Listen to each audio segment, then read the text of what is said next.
Segunda-feira, 26 de junho de 2023. Começa agora o Pix News. Veja os destaques dessa edição.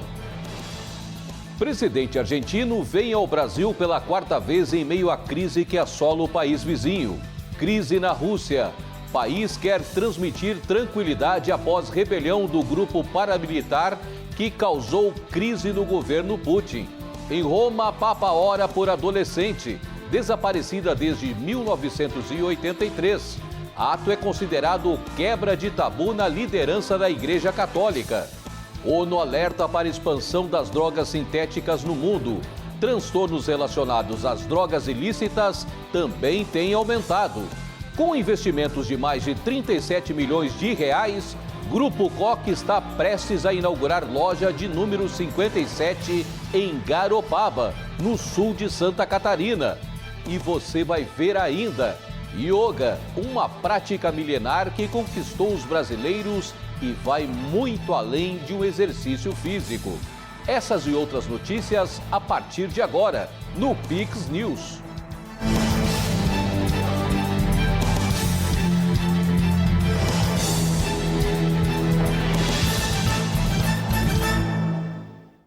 Olá, obrigado pela companhia. Estamos ao vivo. Agora são 20 horas e 3 minutos. E o presidente Luiz Inácio Lula da Silva recebeu nesta segunda-feira o presidente da Argentina, Alberto Fernandes, no Palácio do Planalto, em Brasília. Esta é a quarta vez que o argentino vem ao Brasil em meio à crise que assola o país vizinho. O encontro antecedeu uma reunião bilateral para celebrar os 200 anos de relações entre duas principais economias latino-americanas. De acordo com a Agência Brasil, o presidente brasileiro tem buscado iniciativa de ajudar ao país vizinho, que vive uma grave crise econômica. O objetivo seria evitar uma queda nas exportações para um dos maiores parceiros comerciais do Brasil. Os dois presidentes já se encontraram outras 3 vezes neste ano. Uma na posse de Lula, em janeiro, outra na primeira viagem internacional do brasileiro do 3º mandato, em Buenos Aires, e na reunião de cúpula de presidentes sul-americanos em maio. Ainda de acordo com a Agência Brasil, a visita de Estado desta segunda-feira ocorreu a convite de Lula. A Argentina foi o primeiro país a reconhecer a independência do Brasil e é o 3º maior parceiro econômico do Brasil, atrás apenas de China e Estados Unidos. Amigos e amigas, queridos ministros e ministras brasileiras, queridos companheiros da comitiva do presidente Alberto Fernandes. Que alegria poder celebrar essa data tão importante ao lado do meu amigo Alberto Fernandes e sua esposa Fabiola Yanes e comitiva.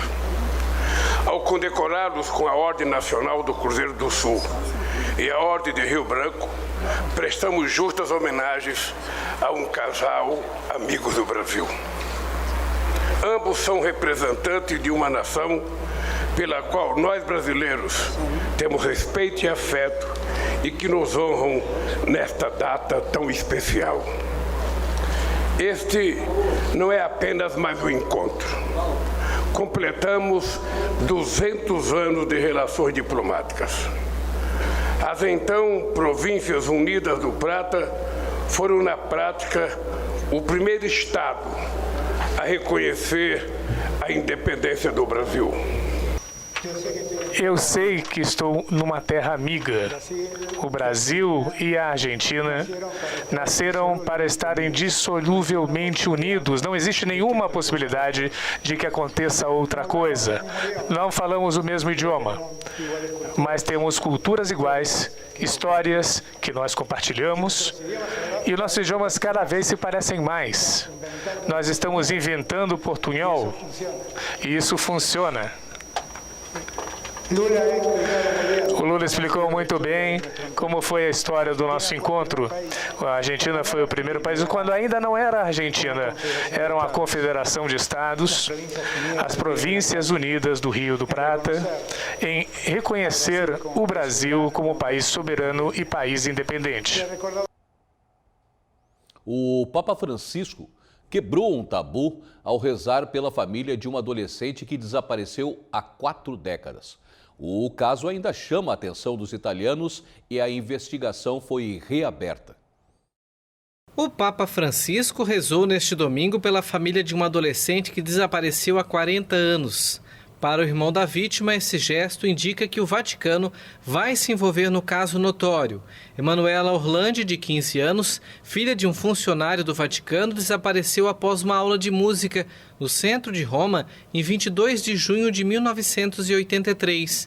Desde então, o caso, que deu origem a uma série exibida na Netflix, gerou múltiplas teses, nunca comprovadas, e continua fascinando os italianos com teorias da conspiração envolvendo os serviços secretos, a máfia, autoridades do Vaticano e a maçonaria.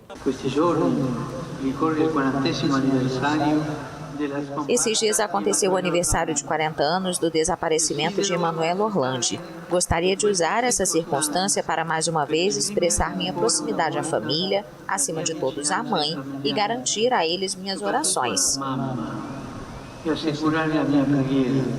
A família de Emanuela exige justiça há anos e denuncia o silêncio culposo do Vaticano, acusado de dificultar as investigações por anos.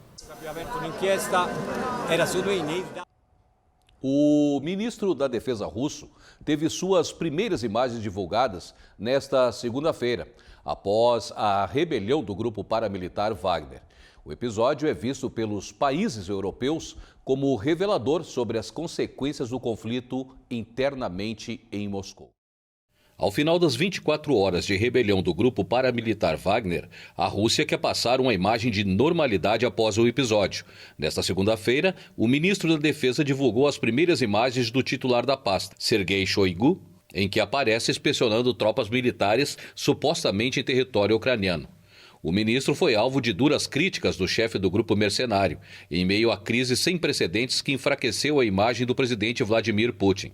A rebelião terminou na noite de sábado com um acordo entre o bilionário líder do Wagner e o Kremlin, mediado pelo presidente bielorrusso, Alexander Lukashenko. Segundo as agências de notícias russas, citando uma fonte da Procuradoria-Geral da República, a investigação contra Prigozhin continua aberta. Por sua vez, as autoridades anunciaram o levantamento do chamado Regime de Operação Antiterrorista, que dá mais poderes às forças de segurança. A crise representa o maior desafio que Putin enfrentou desde que chegou ao poder em 1999. Para os países europeus aliados da Ucrânia, o episódio mostra que a guerra contra a Ucrânia está quebrando o poder russo e afetando o sistema político.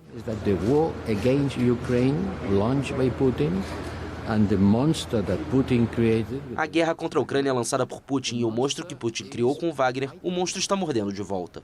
O monstro está agindo contra seu criador. O sistema político está mostrando suas fragilidades e o poder militar está rachando. Então essa é uma consequência importante da guerra na Ucrânia.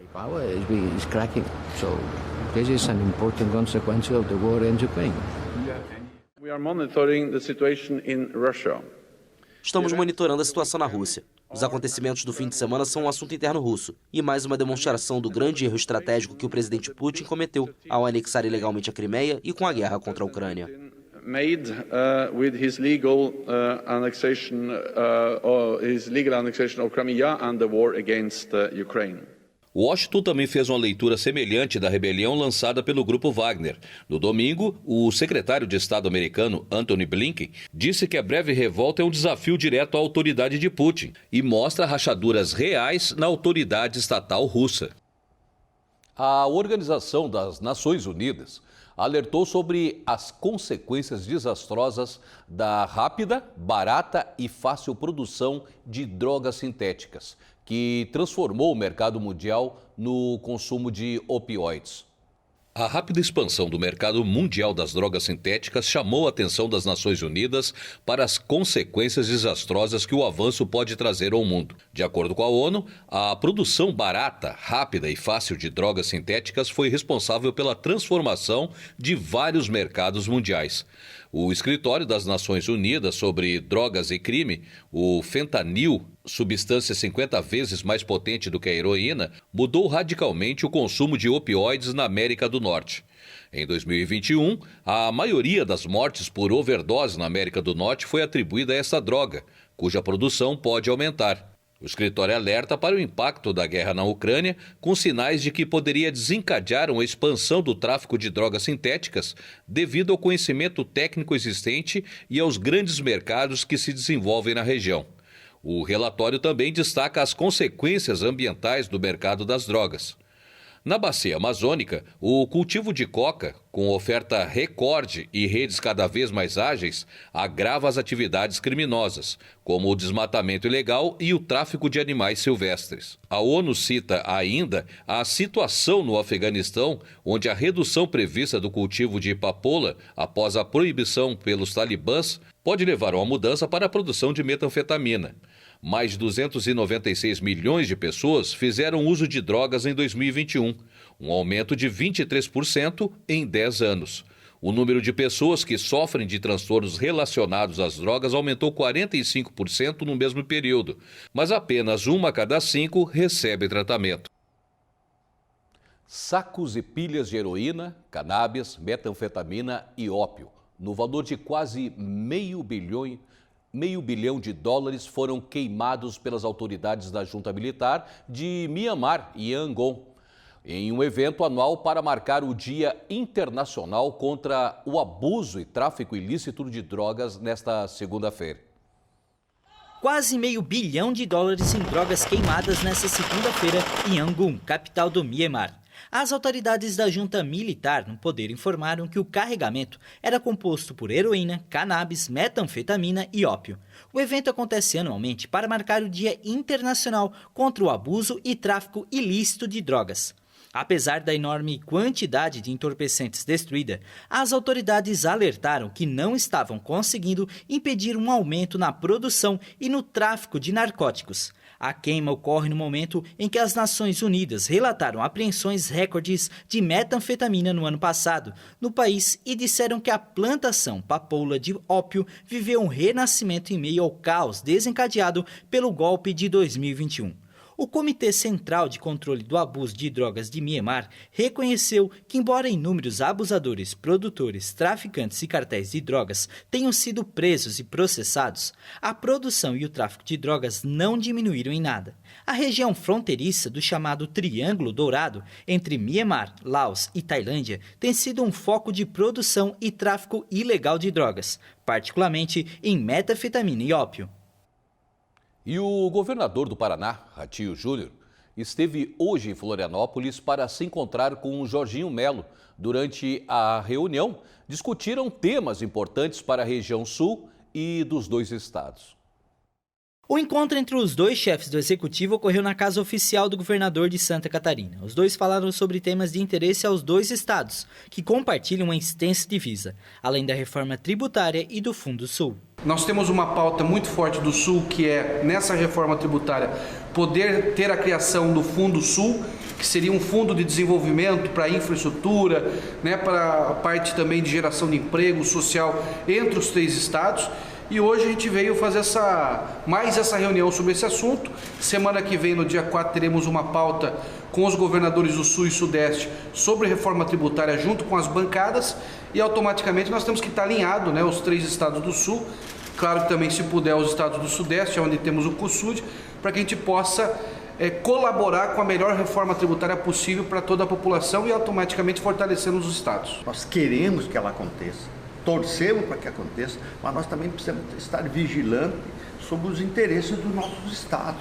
Não somos melhor do que ninguém, mas nós não damos conta do recado. A gente produz, a gente gera emprego, a gente gera riqueza aqui e a gente não quer ser injustiçado. Repito, nós queremos a reforma, mas vigilante para que ela não atrapalhe o sul de Santa Catarina, o sul do Brasil. E você vai ver a seguir. Elton John encerra o festival de Glastonbury. Show pode ser o último na Grã-Bretanha. Grupo Coque começa a expansão no Sul, com inauguração de loja em Garopaba. Foram investidos 37 milhões de reais. Yoga, uma prática milenar que conquistou os brasileiros e vai muito além de um exercício físico.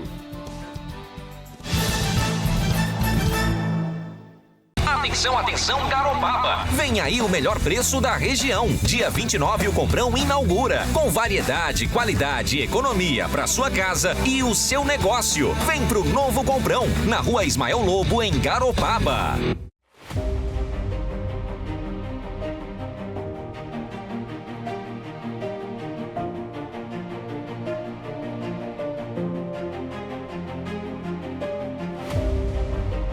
Somos emoção e razão.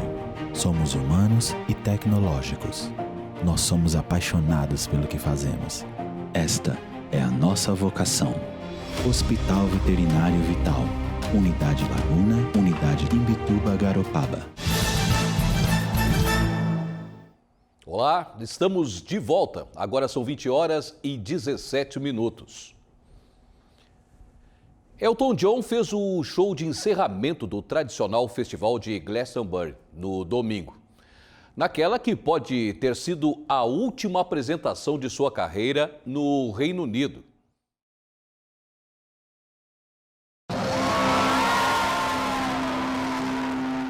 Os fãs estavam ansiosos para ver o ídolo de perto, mas o show de Elton John no festival de Glastonbury, o mais famoso do Reino Unido, teve um sabor de despedida. Esta pode ter sido a última apresentação da carreira dele no Reino Unido. Eu cresci com a música dele através dos meus pais e nós amamos. Sim, foi muito emocionante, eu estava tão animada.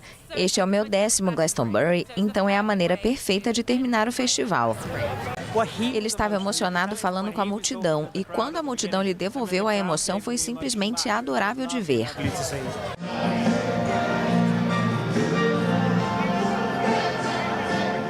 O cantor disse à multidão que nunca tinha imaginado tocar nesse festival, que era uma noite muito especial para ele e poderia ser seu último show na Grã-Bretanha. O astro de 76 anos está em uma turnê mundial de despedida. Ele fez os últimos shows da carreira nos Estados Unidos em maio e tem uma apresentação final programada para 8 de julho em Estocolmo. Glastonbury, o festival de música mais famoso do Reino Unido, acontece há 5 décadas em uma fazenda do sudoeste da Inglaterra. Elton John encerrou o festival, que teve shows de sexta-feira a domingo, com grandes nomes que incluíram o grupo veterano Guns N' Roses, Foo Fighters, Lizzo e Lil Nas X, entre outros.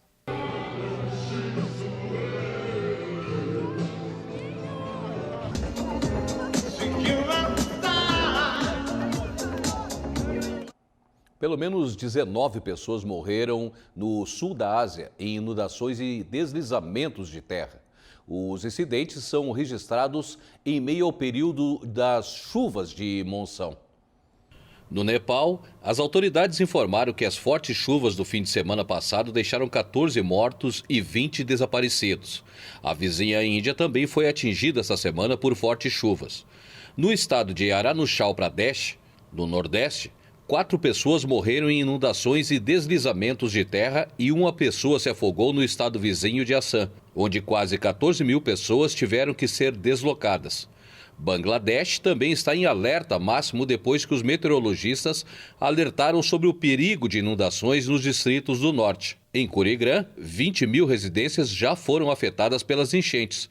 De acordo com as autoridades locais, as chuvas de monção de junho a setembro no sul da Ásia representam 70% a 80% da precipitação anual na região. O número de inundações e deslizamentos de terra mortais aumentou nos últimos anos. Especialistas atribuem o aumento das inundações e deslizamentos dos últimos anos às mudanças climáticas. E estreamos hoje o quadro 8 Minutos. Em cada edição, o jornalista Tiago Pereira entrevista autoridades, políticos e empresários que fazem a diferença e fazem a roda da economia nacional girar. Na edição de estreia, ele conversa com o José Koch, CEO de uma das maiores redes de supermercados do Brasil.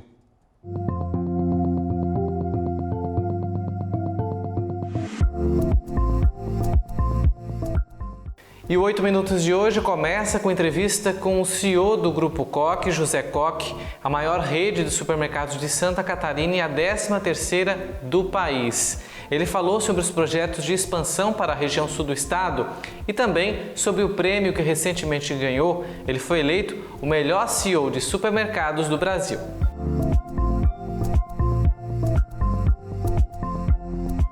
José Coque, um dos responsáveis pelo negócio da família, está hoje à frente da maior rede de supermercados de Santa Catarina, que agora se expande para a região sul do estado. Em quase 30 anos já são 57 lojas, 20 no varejo e outras 37 no atacarejo. A mais nova loja será inaugurada em Garopaba com investimentos de 37 milhões de reais.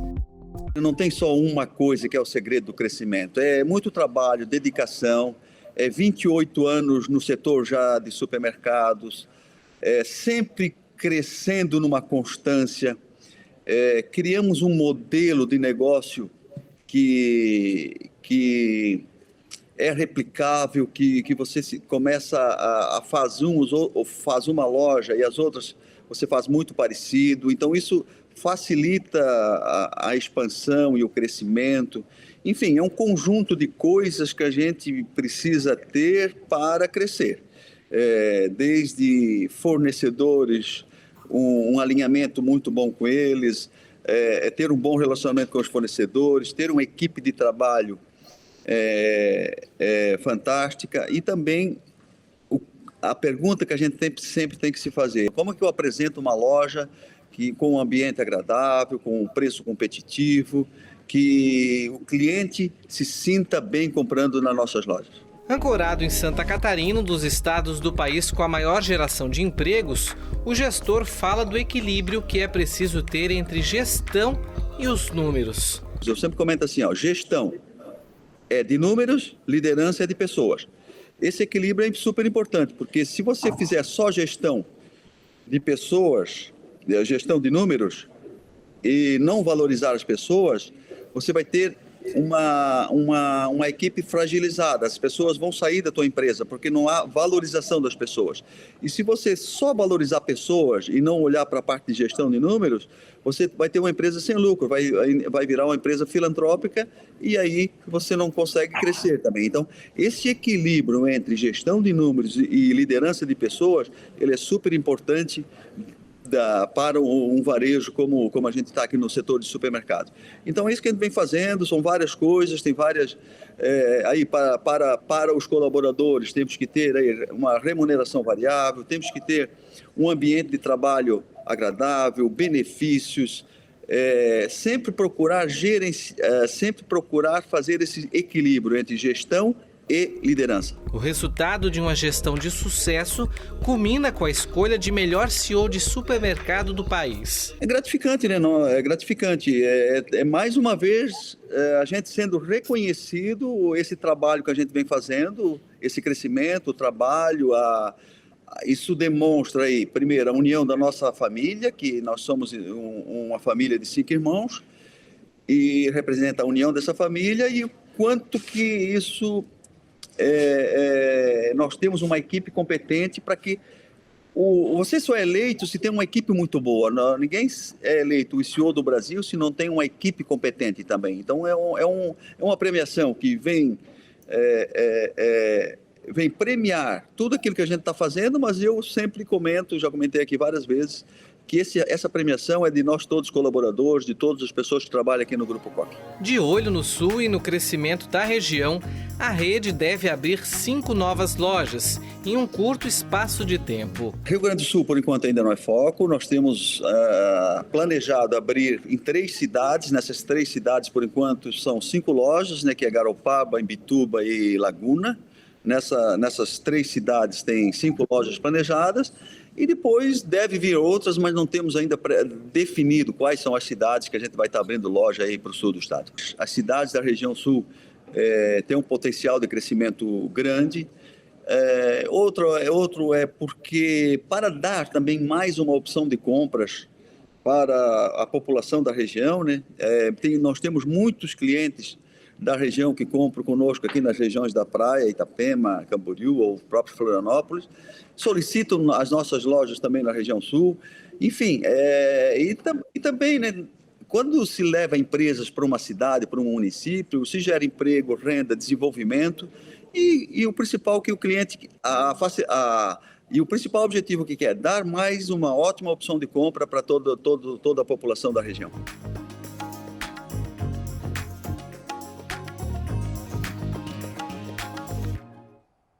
O yoga é praticado por milhares de pessoas em todo o mundo.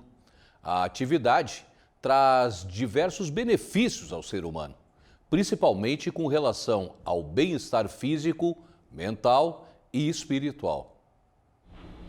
Inspira. Expira.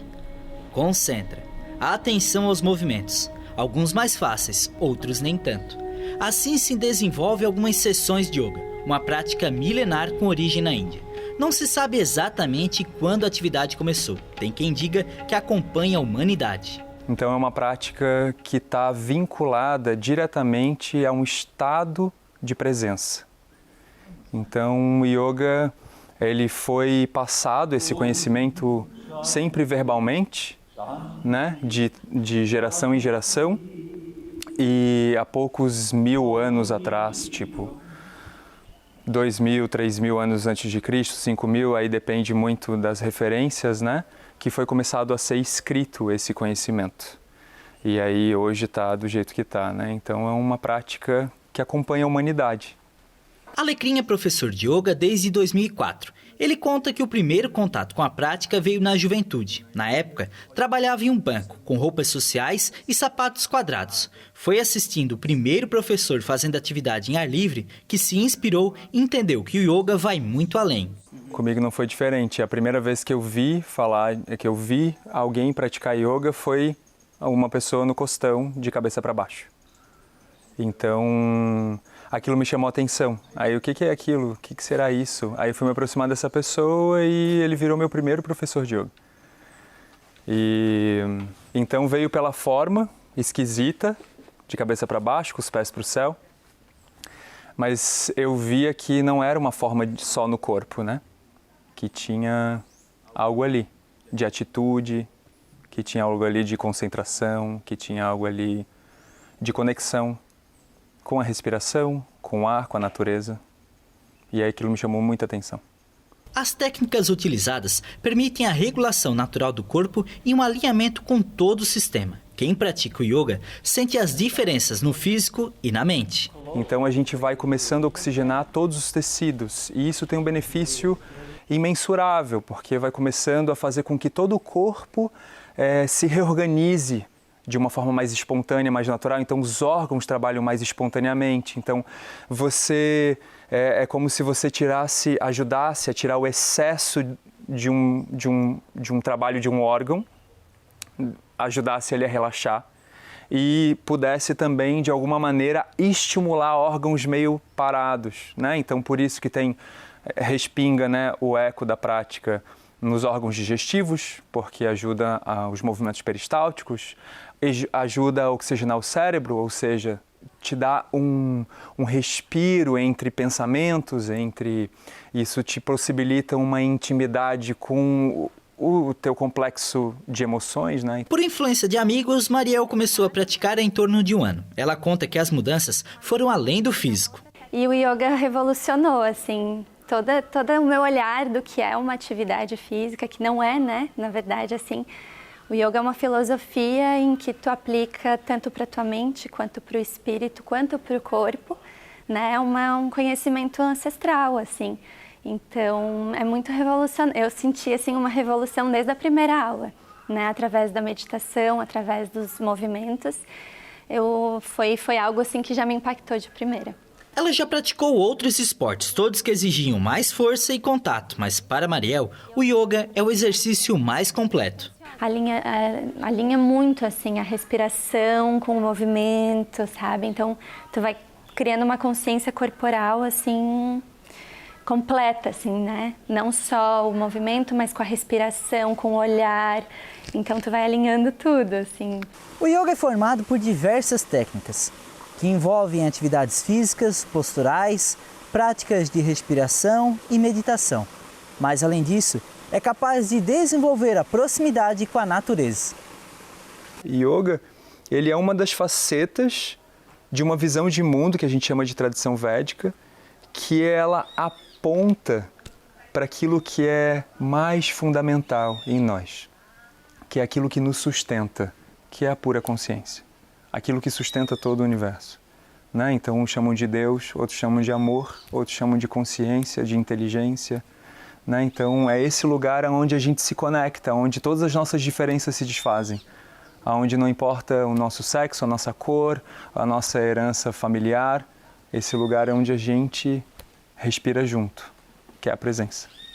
Considerado um estado de presença, um lugar de união consigo e com a natureza, qualquer pessoa que respira pode fazer yoga. Que yoga abraça todas as facetas do ser humano. Então a faceta mental, se a pessoa não movimenta mais o corpo diretamente, visualmente, né? Se não movimenta braços, mas ela está ali respirando, ela está sentindo, então pode ter uma condução de uma respiração mais localizada, de uma condução de concentração da mente, e isso vai ajudando a processos digestivos também sutis, a digestão emocional, por exemplo, digerir situações que a gente vive na vida, os intempéries, quando eu sinto frio, quando eu sinto calor, quando eu tenho raiva, quando eu tenho tristeza, quando eu tenho ansiedade.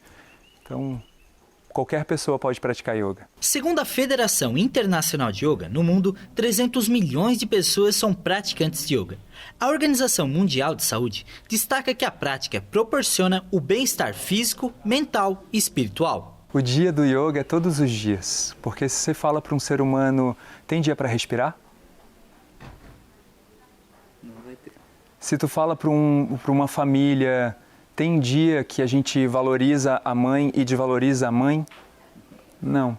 Todos os dias, né? Uma herança. Então, assim, todos os dias é dia de respirar. Todos os dias é dia de honrar os nossos ancestrais, nossa mãe, nosso pai, nossa avó, as nossas crianças, todo dia é dia de poder celebrar a presença. Então, todo dia é dia de yoga. Om Yoga Devaya Namah. E o Pix News de hoje fica por aqui. Essa edição estará disponível daqui a pouco no nosso canal no YouTube. É só procurar Pix TV HD. Mais notícias no site pixtv.com.br. Obrigado pela companhia, uma boa noite e até amanhã.